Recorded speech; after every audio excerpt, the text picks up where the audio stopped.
Hello dear students, welcome to my channel teachers Adda MP. आप सभी को राधे राधे, जय श्री कृष्ण।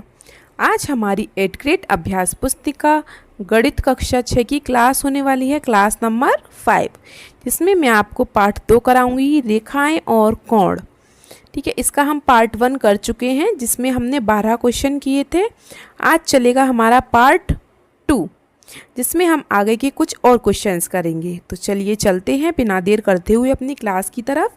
सब बच्चे अपनी अपनी अभ्यास पुस्तिका निकाल लीजिए और जिन बच्चों ने अभी तक चैनल को सब्सक्राइब नहीं किया है बेटा, वो सब्सक्राइब भी कर लीजिए, जिससे कि हमारे आने वाले सारे वीडियोज़ आप तक पहुँचते रहें। तो चलिए, प्रश्न क्रमांक 13 से 18 तक अति लघु उत्तरीय प्रश्न हैं। इन प्रश्नों के उत्तर खाली जगह में लिखिए। तो प्रश्न 13, एक पुस्तक के ऊपरी कवर को आधा एवं पूरा खोलने पर कब कम कोण बनेगा। बेटा जैसे मानो ये आपकी पुस्तक है, ठीक है, अगर मैं इसको कम खोलती हूँ तो कैसा कोण बनेगा, और मैं इसको ज़्यादा खोलती हूँ तो कैसा कोण बनेगा।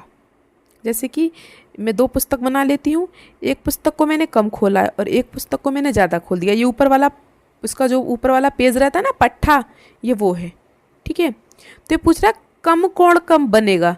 जब बेटा कम खोलेंगे तभी तो कम कोण बनेगा। अब मैंने इसको देखो कम खोला है, बस इतना सा, तो ये कम कोण बना है।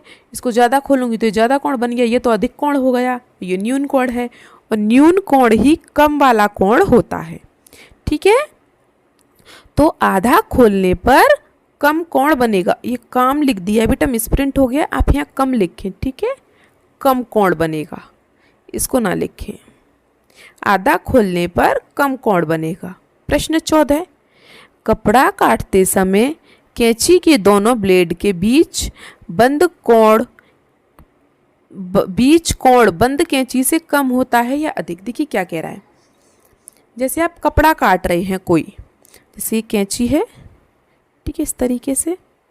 अभी फ़िलहाल ये कैंची बंद है, ठीक है, और एक ये कैंची है, इसको हम थोड़ा खोल देते हैं क्योंकि हम कपड़े को काट रहे हैं। तो पूछ रहा कपड़ा काटते समय कैंची के दोनों ब्लेडों के बीच कोण बंद कैंची से कम होता है या अधिक। तो बेटा बंद कैंची से तो ज़्यादा होगा, जब कपड़ा काटेंगे तो हम कैंची को खोलेंगे, ठीक है, तो वो कितना होता है, ज़्यादा होता है जब हम कपड़ा काटते हैं तो। अब अगले प्रश्न पर चलते हैं। प्रश्न 15, देखो, एक चांदी के आकार के कागज़ को बीच में से मोड़ने के बाद, देखो एक ये चांदी के आकार का कागज़ है, इसको बीच में से मोड़ने के बाद इसने बीच में से इसको ऐसे मोड़ दिया। जैसे पहले ये ऐसा था, फिर इसको इधर कर दिया, तो ये ऐसे की जगह बीच में से इसको मोड़ा तो ये ऐसा बन गया, ठीक है। अब मोड़ने पर प्राप्त 4 समान कोणों में प्रत्येक कोण का मान ज्ञात कीजिए। अब ये क्या कह रहा है, देखिए, ये पहले ऐसा था चांदी के जैसा, तो बेटा आपने इसमें देखा है कितने अंश का कोण होता है, ये कितने अंश का है, ये 180 का। फिर ये क्या कह रहा है, फिर मैंने इसका आधा कर दिया, तो आधा कर दिया तो बेटा ये कितने का रह गया, 180 का आधा 90। अब ये कह रहा है कि फिर और आधा हो गया, इस तरीके से जैसे इसने दिया, ये रहे आधे आधे, ठीक है। अब मान लो इसने ऐसे कर दिया और मोड़ दिया इसको ऐसे, और आधा हो गया, तो बेटा 90 का आधा 45। तो ये यही पूछ रहा है कि आधे का आधा कितना होगा। तो ये 180 था, इसका आधा किया 90 और 90 का आधा किया तो 45 अंश का कोण। तो ये जो सारे कोण होंगे ना, ये सारे कोण 45-45 के होंगे, ठीक है। ये 180 का होगा, ये 90 का होगा, और ये जो चारों हैं ये 45-45 के होंगे, 45 डिग्री के, ठीक है। आया समझ में? Very good. आगे चलते हैं प्रश्न 16 पर। आकृति में कौन से बिंदु किन्हीं 2 रेखाखंडों पर स्थित हैं। देखो, ए, बी, सी, डी और ई रेखाखंड बेटा कैसे होते हैं, जो 2 बिंदुओं के बीच रेखा हो, ठीक है। तो ये पूछ रहा है आकृति में कौन कौन से बिंदु पूछ रहा है। अब देखो बी को, देखो 2 रेखाखंड पर, देखो बी इस पर भी है और इस पर भी है बी वाला बिंदु, तो एक तो बी हो गया हमारा आंसर। सी देखो इस पर भी है और इस पर भी है, तो एक सी हो गया हमारा। ये डी देखो, डी इस बिंदु पर भी है और इस बिंदु पर भी है, तो डी हो गया। 2 रेखाखंडों पर पूछिए ना, बी वाला देखो एक इस वाले पर है, एक इस वाले पर है। सी इस पर है, इस पर है डी, इस पर है, इस पर है। ए और ई अकेले हैं, ए बस ये है, ए के पास इधर नहीं है। ऐसे ही ई के पास इधर तो है लेकिन इधर नहीं है। और इसने पूछा दो रेखाखंडों पर, दो लाइनों पर जो हो, तो दो लाइनों पर कौन कौन है, बी सी डी। ठीक है, अब चलते हैं प्रश्न 17 पर। एक वृत्ताकार गत्ते या कागज को 6 बराबर भागों में बांटने पर, वृत्ताकार मतलब बेटा गोल, चलिए मैं ले लेती हूँ गोल, ये गोल है, लेने पर 6 बराबर भागों में बांट दो बेटा। दो ये रहे, दो 6, 6 हो गए, गिन लो जरा, 1 2 3 4 5 6, 6 है। उसके बाद एक भाग के केंद्र पर बनने वाला कोण का मान कितना होगा, मतलब एक कोण का मान कितना होगा, इसका मान लो बस, इसका मान कितना होगा, कोण कितने का बनेगा। अब बेटा एक बात बताओ, ये पूरा कितने का होता है, 360 का। हमें पूरे कितने कोण दिए गए हैं, 6, और हमें एक का मान बताना है, तो 6 का भाग कर दो, 6 6 36। तो जो एक कोण होगा वो कितने का बनेगा, 60 का। ये 60 का, ये वाला 60 का, ये वाला 60 का, ये वाला 60 का, ये वाला 60 का, और ये वाला भी 60 का। ठीक है, तो एक कोण कितने का हो गया, 60 का। आया समझ में। चलिए अब हम चलते हैं प्रश्न नंबर 18 पर। मैं न्यून कोण की वो माप हूँ, वो क्या कह रहा है कि मैं न्यून कोण की माप हूँ, मतलब जैसे यहाँ पे 90 है तो 90 से कम कम है, मतलब 89 से लेके 0 से लेके 89 तक, 0 से लेके 89 तक, यहाँ तक मैं न्यून कोण की वो माप हूँ। न्यून कोण की माप है कोई जिससे मैं 6 अंश कम करने पर न्यून कोण हो जाती हूँ, मतलब अगर 6 अंश कम कर दिया ना तो मैं न्यून कोण हो जाऊंगी। ठीक है, चलिए आगे देखते हैं।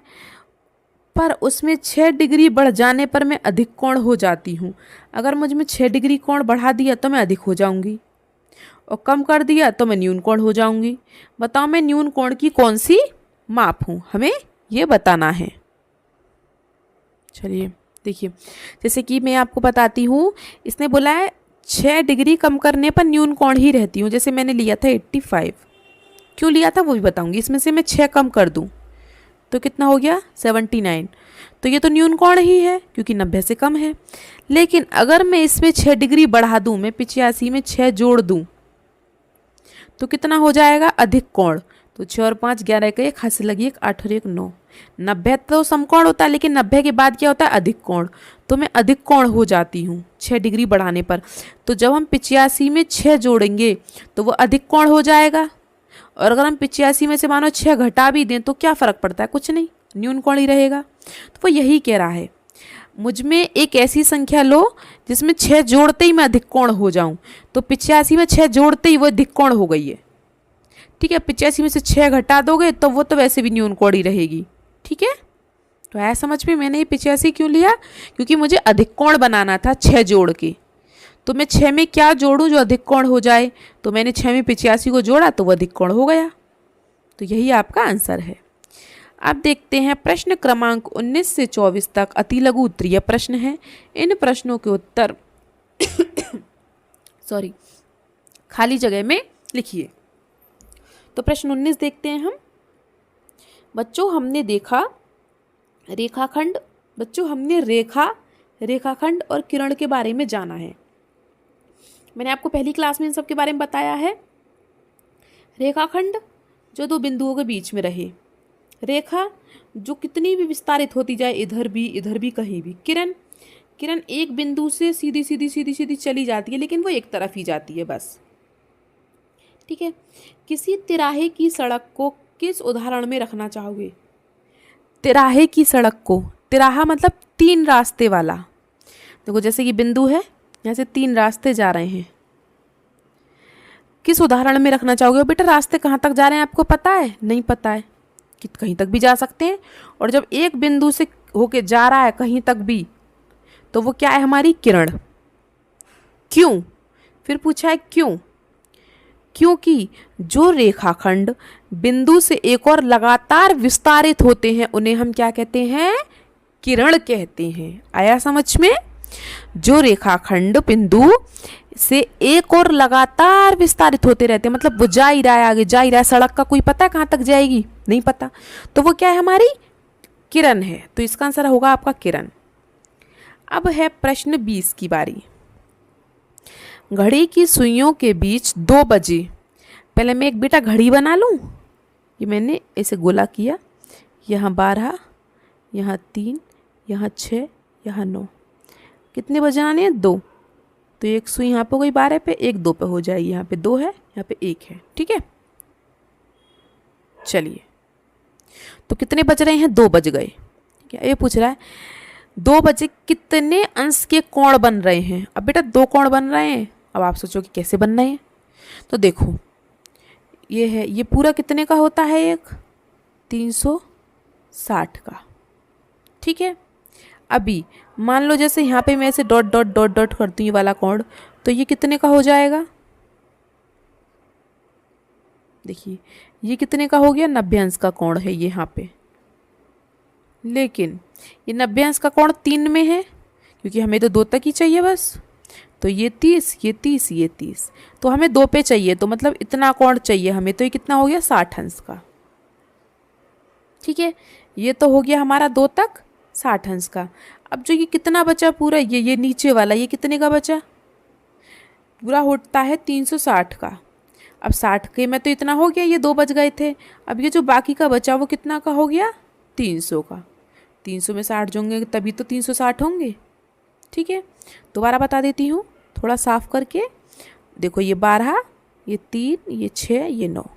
अभी हमारे पास 2 बज रहे हैं, तो ये कोण कितने का है, 60 का। ठीक है, अब इसने कहा दोनों कोण बताने हैं, और जो ये एक नीचे वाला रह गया ये पूरा, ये कितने का हो जाएगा बेटा, देखो ये पूरा 360 का होता है। ठीक है, अगर 2 बजे तक ये 60 अंश का कोण है, तो बचा कुछ 300 का रह जाएगा, तभी तो 360 होंगे जोड़ के। पूरा पूरा 360 का है, और अगर ये 60 का है तो ये 300 का हो गया। ठीक है, अब इतनी बात समझ में आई। अब मैं आपको एक बात और समझाती हूँ कि आप कुछ बच्चों के दिमाग में अभी ये चल रहा होगा कि मैम ये 2 बजे तक 60 ही क्यों बना, 70 भी तो हो सकता है। देखो बेटा, ऐसे करके अगर मैं 3 बजा दूँ तो कितने का हो गया, ये ऐसे करके कितने का हो गया, 90 का। ठीक है, अब 90 में बेटा 3 कोण बन रहे हैं, एक यहाँ, एक यहाँ, एक यहाँ, 3 बन रहे हैं 90 में। अगर मैं 90 के 3 भाग कर दूं तो एक कोण कितने का बनेगा, 30 का। मतलब 1 बजे तक 30 अंश का कोण, 2 बजे तक 30 का, और 30 और 30 60। समझ गए, तो 2 बजे तक 60 अंश का कोण बन गया है, और बाकी जो बचा वो था 300 अंश का कोण। चलिए, अब बताती हूँ मैं आपको।